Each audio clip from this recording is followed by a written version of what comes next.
हार्दिक स्वागत अभिनंदन करीला उर्मिला जी अपने कर। अरे भाई का कहब, आरती और हुलास कर जोड़ी में हम भी भुलाई गली कुछ के, और रूपसेन एंड अनुज आरिमन 100 रुपये नवाई है इनके, हम भुलाई जे रही, क्षमा चाहत थी। उर्मिला बहन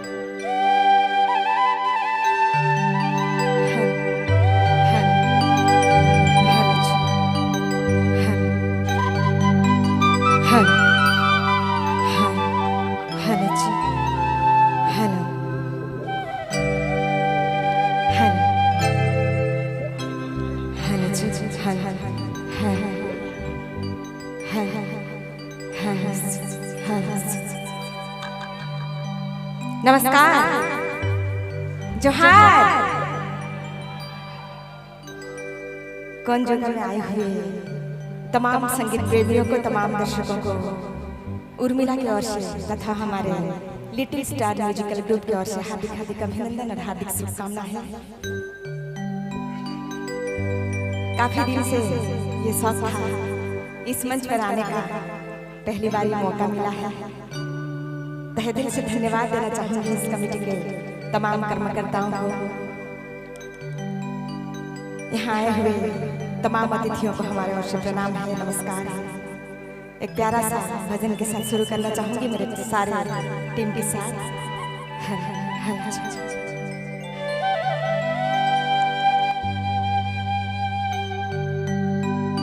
हे दुख भंजन मारुति है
આપને મન નથી બબલુ મોબાઈલ બાઇકમાં